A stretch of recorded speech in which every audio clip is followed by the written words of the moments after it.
What is classical about classical Lutheran education? What is Lutheran about classical Lutheran education?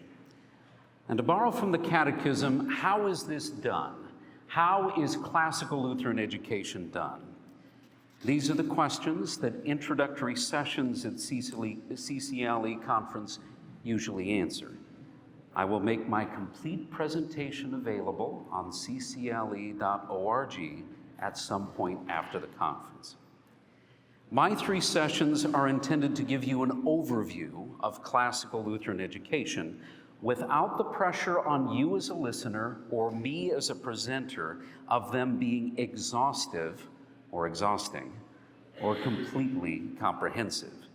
Your knowledge, experience, and pedagogy will improve over time. Our goal for us all is that we be lifelong learners who desire for continuous improvement. I've learned a lot from both mentors and peers since my first exposure to classical Lutheran education in 2003. Extraordinarily little of what I have to say is original to me, and that's a good thing. Giving a complete list of my teachers would be next to impossible. A good start would be to learn the names of the founders of the consortium and its many board members and summer conference speakers over its history.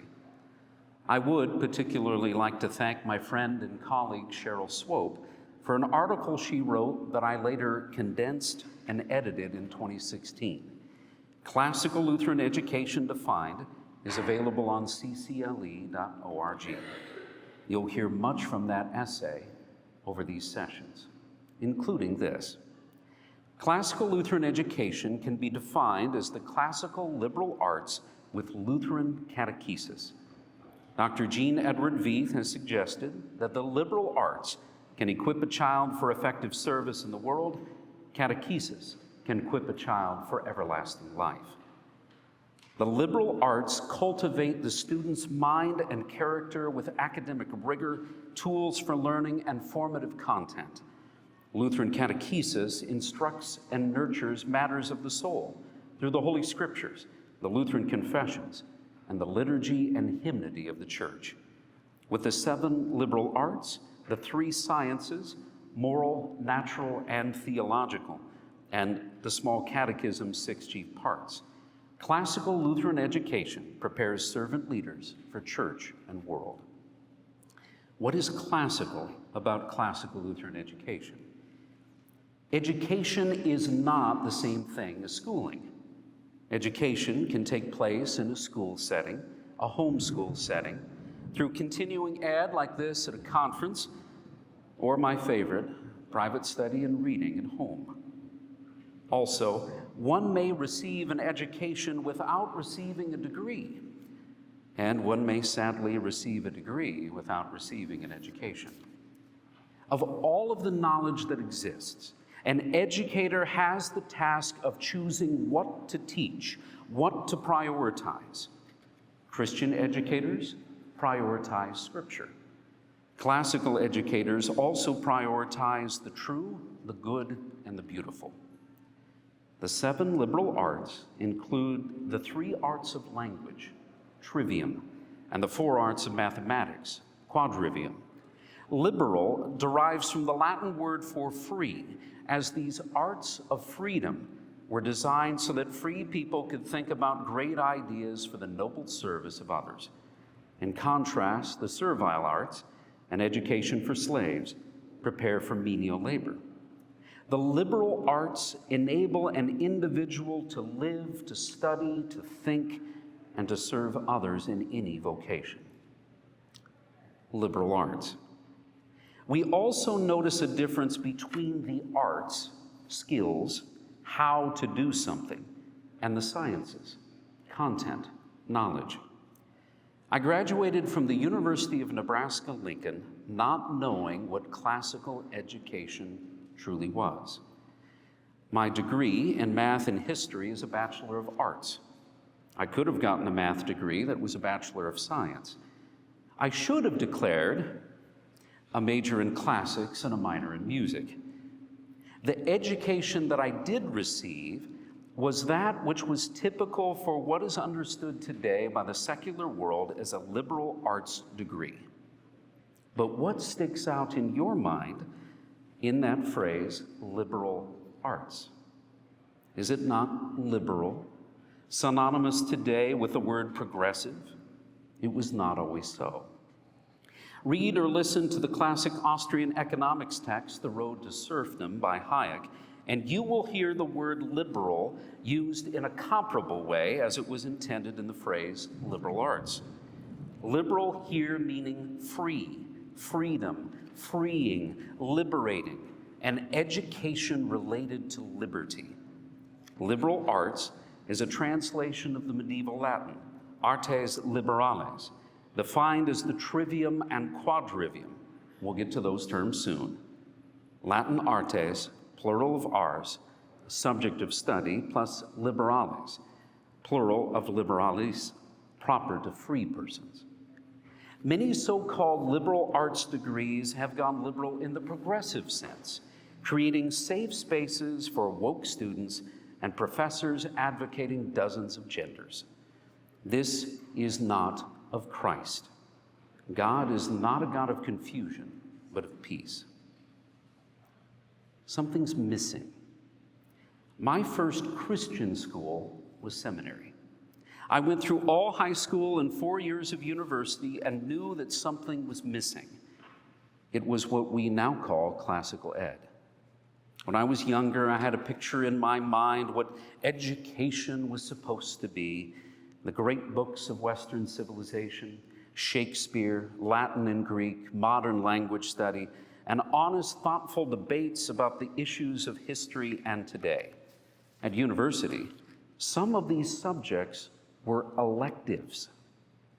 But it was possible for many of my contemporaries to receive high school and college degrees without serious contemplation of our full heritage of language, literature, history, and thought. I was surprised how ideologically driven many educational institutions were. With an open mind, I wondered what other options were out there, and I was surprised by classical education. This was actually the true traditional mode of education for thousands of years, especially for Christians since the Reformation, the Lutheran Reformation in particular. John Dewey's introduction of a new kind of progressive education in the public schools of the United States has spread like a virus to many private and parochial schools in our country. I attended my first CCLE conference in 2003. I was serving a vacancy congregation in addition to my own. The congregation in vacancy had a preschool and wanted to continue to improve, so they sent me to an education conference in Laramie, Wyoming. There, I learned about grammar, logic, and rhetoric in a clear way for the first time. The simple and fun task of learning how to draw a cartoon bear from Mrs. Garwood and Mrs. Snyder alerted me to these building blocks of all education. It finally made sense. It was then that I realized that grammar is not just something for English class. Learn the parts, dates, names, places, symbols, components, major doctrines of any subject. Then learn the rules of logic and the value of good questions to determine truth value. The end goal is to take those who have learned to read and think, to read more, to think for themselves, continue to learn, be winsome, elegant, and articulate witnesses of Christ and His gospel, and advocates of truth and beauty. And it doesn't hurt when our young scholars can tell you when a politician, history program, or science book is shading the truth, misleading, or deliberately deceiving their audience. I put together an initial reading list back then, beginning with the Veritas Press catalog.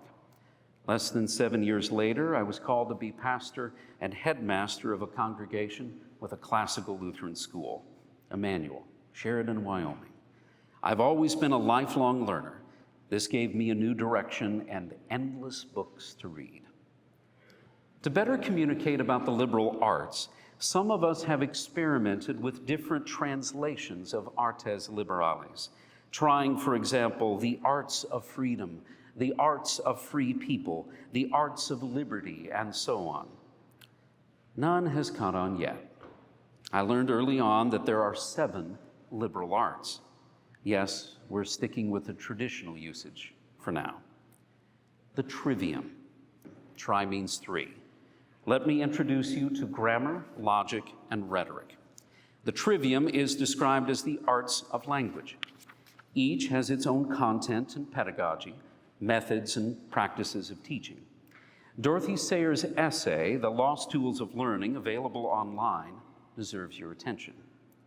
Sayers is wrong in that no one would take up her program of educational reform. She inspired many to reclaim classical Christian education. Her essay, in part, explores the idea of grammar, logic, and rhetoric as levels of child development. This is helpful. Yet please note that this is a unique use of the terms, intended to be accessible to folks who have been subjected to endless theories of child development and their modern secular teacher training programs. Most psychology departments would say that the very theories taught by education departments have long been debunked. That said, in 2011, the Wyoming Professional Teaching Standards Board approved credits toward state certification renewal for a local continuing ed session I taught entitled Critical Questions for the Grammar School, Integrating the Classical Paradigm and Bloom's Taxonomy with the help of Dorothy Sayers' The Lost Tools of Learning. Learning bureaucratic speak can be helpful in providing a bridge for you or people you know from modern education to classical ed. Grammar. Here is where we find the focus of a grammar school. Note that I did not say elementary school.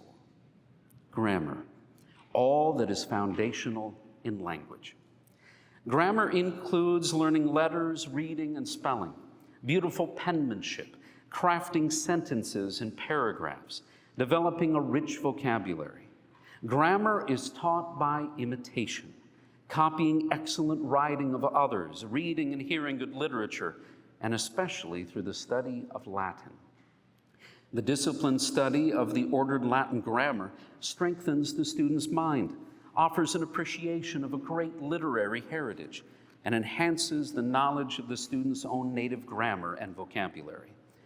Thousands of years, Greek has also assisted in teaching the arts of language and providing the foundation for reading classic literary works. What do we study in grammar? Reading, writing, spelling, vocabulary, English grammar, literature, history and historic literature, foreign and classical languages, Latin and Greek. In session 3, we will talk about teaching what you know. What if you don't yet know Latin? Teach Greek. Invite your pastor and the pastors of your circuit to begin teaching New Testament Greek. They all studied it at the seminary and need encouragement to keep up their language skills. Logic, in the wide sense, otherwise known as dialectic. Hear the word dialogue in English. Logic, analysis of language. Analytical thinking, discernment, and argumentation comprise logic. The student of logic learns to identify false statements and illogical premises, whether in his own thinking or in the assertions of others. Logic helps to organize a student's mind and prepare a student for public discourse. Taught in the early years with simple cause and effect of consequences, such as those found in Aesop's fables and in family life, formal logic is taught as the student's mind matures. We use logic, narrow sense, to evaluate the validity and soundness of deductive arguments, logic in the narrow sense, and the strength of inductive arguments to recognize formal and informal fallacies in both written and oral presentations. Here is where you find debate and civics. There's lots of vocabulary to learn. A syllogism is a kind of logical argument that applies deductive reasoning to arrive at a conclusion based on two propositions that are asserted or assumed to be true. Syllogistic arguments are usually represented in a three-line form. All men are mortal. Socrates is a man. Therefore, Socrates is mortal. A common pattern is, if A, then B. If B, then C. Therefore, if A, then C. It is imperative that both B terms are equivalent. Otherwise, you end up with the following. Cold rice is better than nothing. Nothing is better than a great steak. Therefore, cold rice is better than a steak. Nope. The first B is shorthand for nothing at all. The second B is shorthand for nothing in the world, in my opinion. Those B terms are not equivalent. A syllogism must be valid before it can be true. There are exceptions to this, but they are rare and usually only involve Jesus. There are 256 different possible setups for a syllogism. Only 24 out of the 256 are valid. The rest are used by politicians and people who say, trust the science. Rhetoric also makes use of enthymemes, a special kind of syllogism where one of the three lines is not expressly stated. It may be unspoken, unwritten, assumed, or in need of discovery. Now, my favorite, rhetoric. Come back tomorrow. Rhetoric, eloquence, beauty, and persuasion with language.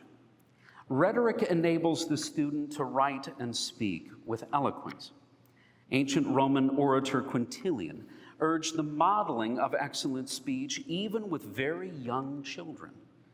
When parents and teachers read poetry aloud, they bring beautiful examples of language to their children. This works with hymns too. As the student masters foundational and analytical elements of language, lessons in formal rhetoric become part of his classical education. Rhetoric has three appeals: ethos, the speaker's credibility; pathos, the audience's emotion; and logos, the argument's reasoning. Three types of speech: deliberative, to exhort or dissuade; ceremonial, praise or blame; and judicial, accuse or defend. My session tomorrow is on the 5 canons, the rules or standards of classical rhetoric: invention, organization, style, memory, and delivery. Learning activities for rhetoric include writing and delivering a persuasive speech, composition, but not only written assignments. There needs to be a recovery of the spoken focus, theatrical performance, and thesis writing and defense. Our scholars can prepare for rhetoric with a series of traditional writing and speaking exercises called the progymnasmata. Yep, tongue twisters are part of your vocabulary lessons too. There are at least 2 presentations on those in the CCLE archive, YouTube, plus another available through the Wyoming district. Rhetoric is the art of persuasion.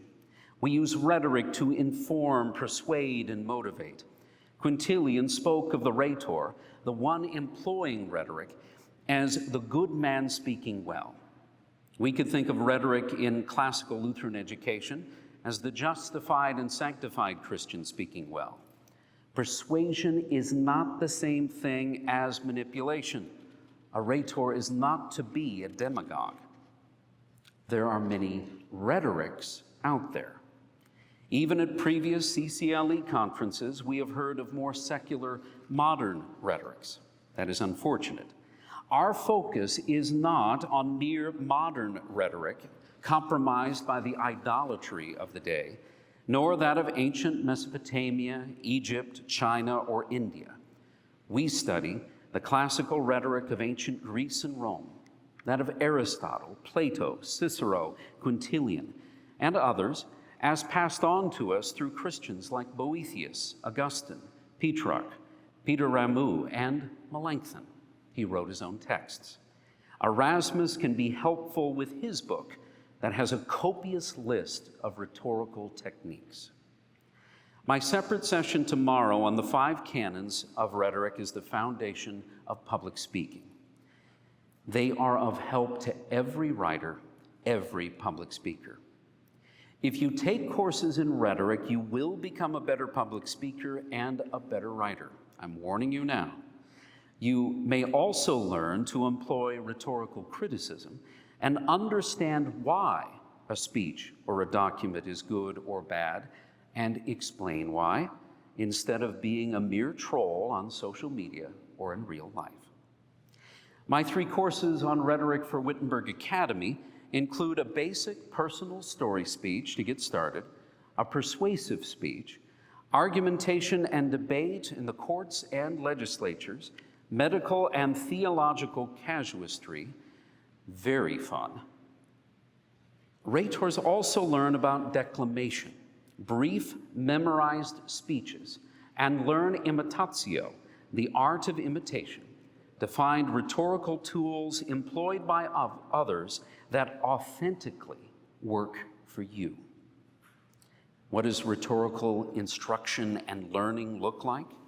Composing theses and propositions, using the common topics in composition, researching arguments, composing arguments using all 3 classical modes of appeal, composing and arranging enthymemes, a syllogism in which one of the premises of the conclusion is not stated explicitly, using invalid yet true arguments to persuasive advantage.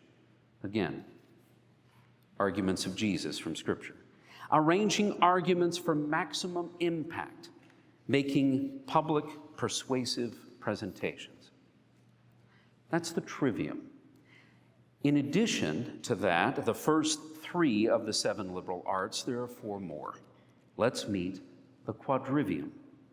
The quadrivium, arts of mathematics.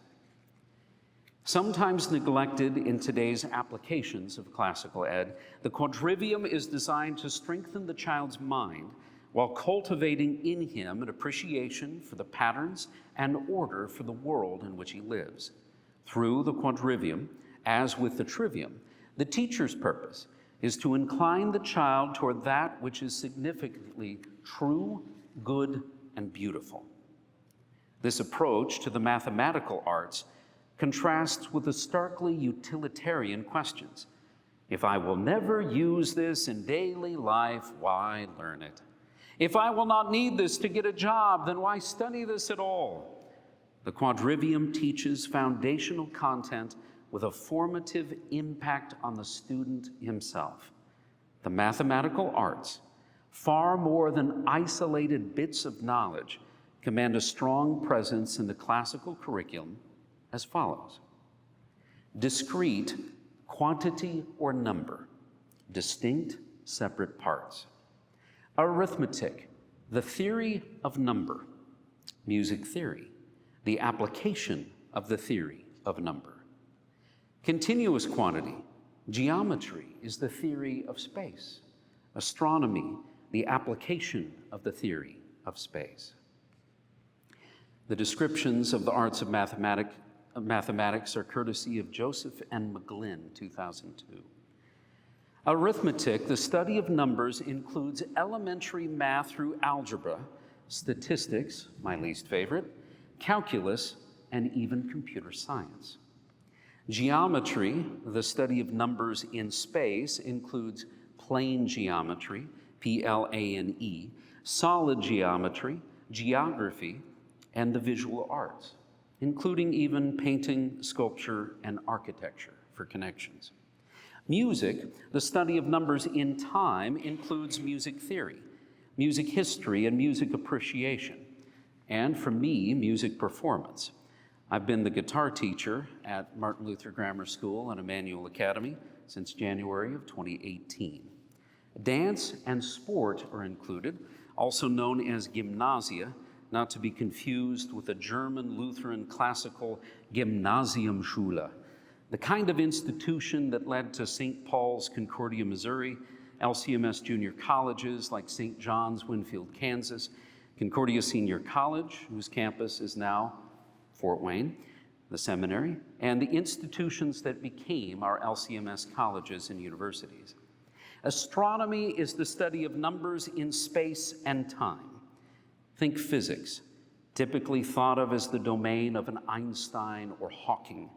Christians need not be intimidated by this liberal art. There is plenty of room for faithful Christians. We understand the creator of heaven and earth and his creation better than the secularists. An expansion, a bridge, and a culmination. What I've presented here is an expanded version of both the trivium and the quadrivium. Robert Littlejohn and Craig Evans have informed my understanding of an expanded understanding of the liberal arts, thanks to their book, Wisdom and Eloquence, a Christian paradigm for classical learning. Littlejohn and Evans are also to blame, in a good way, for me embracing their 12 to K focus of education rather than a K through 12. You got to know where you're going. To the above, I would add chaos and fractal geometry as the culmination of the quadrivium. They can also be a bridge to the sciences, both classical and modern.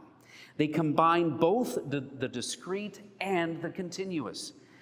My personal case for this, in brief, is that chaos and fractal geometry utilize numbers, including complex numbers, defined as regular numbers, plus irrational numbers, which involve the square root of -1. Yes, that's a thing.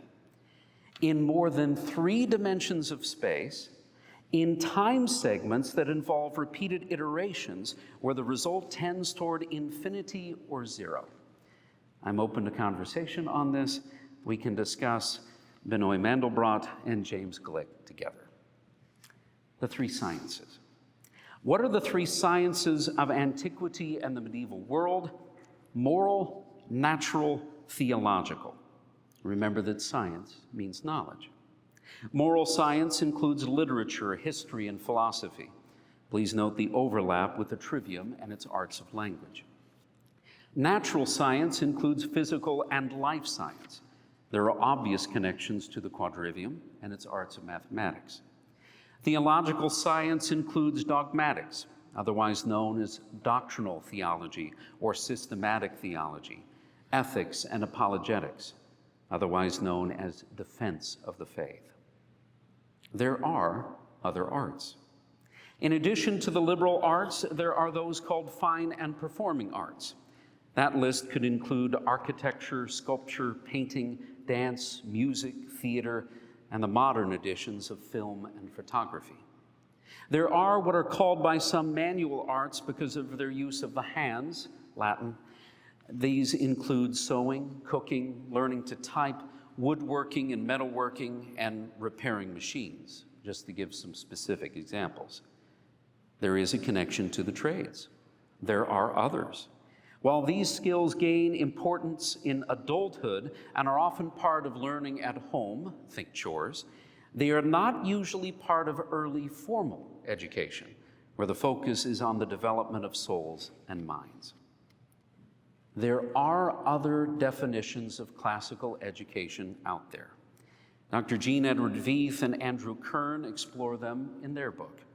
You will hear about Christian classicism, advocated by the Association of Classical and Christian Schools. You will also hear about democratic classicism, adopted in hundreds of public schools. Moral classicism, based on the idea that education is a path to virtue. And liberating classicism, Marva Collins's program for minority children in poor neighborhoods that emphasizes phonics and character education. Great books, classical education, classical Roman Catholic education, and classical education in a homeschool setting, as well as combinations that include more than a one and other variations too. The second and third, marks of a classical Lutheran school and marks of a classical Lutheran educator, focus on classical content and pedagogy. Our next stop in the next session is to answer in part what is Lutheran about classical Lutheran education. We're at time. They want to have plenty of time for folks to change around to the next session, which means we have a lot of time for questions.